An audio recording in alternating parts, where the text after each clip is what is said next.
Hello guys, welcome to this video. So last video tutorial is nag-discuss ta about atong giparan sa ato ang application, then i-test na to sa PostMan, and fortunately okay ra, wala ray errors. So right now is mag-integrate na ta sa ato ang Couchbase nga database.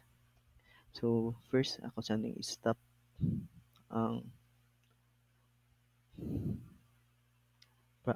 application. So next step will be we will add a package, no, same lang yapon diri mo sa base package, then new, then package, and that model, then mag-create ta og class which is users.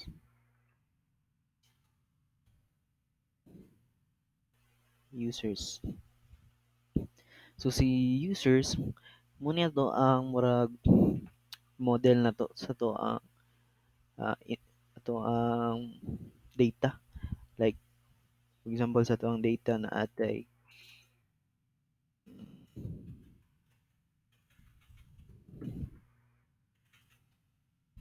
uh, atay ID ba, ay siyempre ang sulod sa users, username,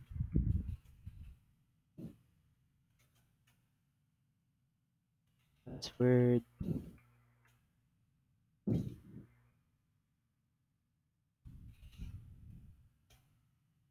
then user type. So kani nga mga fields kay mo na tong i-save dito sa Couchbase, no? So first is, since this is a model, kinahanglan ta magbutang og function nga getters ug setters, which is magamit na ta atong ginatawag nga usa sa ato ang Maven Dependency, which is Lombok, no? So sa Lombok, kung magbutang lang ka og annotation nga data at data, which is kana, kung makita nimo nana din siya dito, so nga get ID, get username, get password, nana siya set ID, though dili nimo siya makita sa sa surface, pero sa background is makita nimo na siya nga naa na siya ni get ID, get username, password, get user type, na muna'y nakanindot sa Lombok kay iga na lang ka mag-declare og fields, then ang getters ug setters nimo is ditso na siya mabuhat.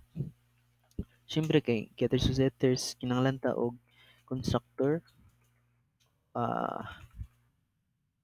all args constructors kini siya ang nadungag, which is int id, nagbuhat ta og constructor nga user, then magbuhat pa ta og default, which is no args constructor. Lombok yapon siya guys, meaning dili ta maka-initiate nga walay parameters nga gipasa. Then next is, since ang kung ang Couchbase database consists of documents, so ginatawag siya documents. So ato ang i-annotate dari is document, siya document.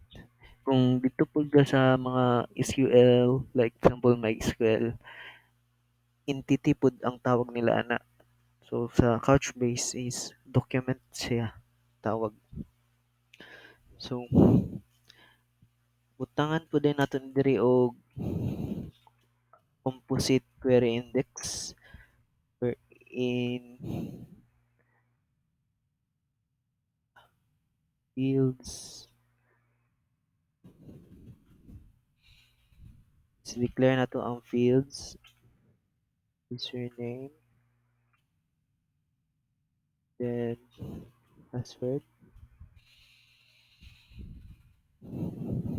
then kani siya ang ID na to muna ito ang Dato na siyang i-declare as ID na annotation kaya para mabalan sa spring nga kani siya is ID ni siya. Then this one will be a field ni siya wala na i-copy paste field field so gamit ni siya sa ginatawag na object related mapping or ORM, which is ang ato ang class users is mura na siya og gimap ang entity or ang document dito sa actual nga Couchbase. So for example sa Couchbase naka users nga document, then gimap na niya dito. So for example ang ID dito kung imong itawag lang is mo siya og sulod ani nga variable. Oh, without even parsing na. Validate na siya. Pagtawag nimo sa database, mo na siya suod ani nga mga fields. Yeah. Then next is magkuha butang nato ni siya as query index para ma-index nato. Okay, since ang Couchbase is pretty much used indexes sa ilahang kwan. So basically maora ni siya sa tuang users nga class. Next will be mag-add ta og kaning package. Then dito na to ibutang ato ang repository. Basically aning repository is declare lang nato ang ato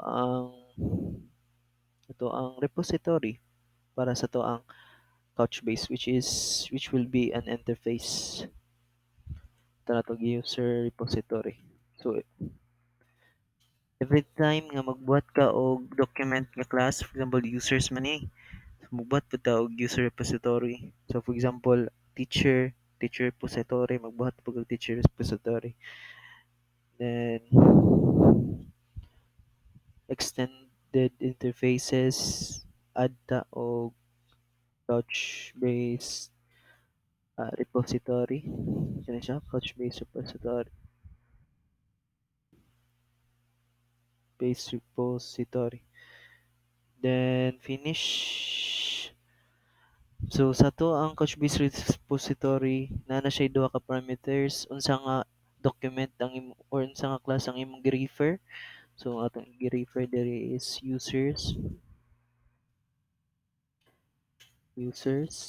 Then unsa ang primary key niya? Unsa ay data type. So ang data type niya is integer. Since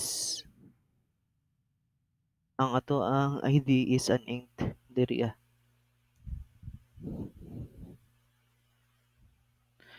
So basically mao na siya no ang ato ang pag-declare sa na query index.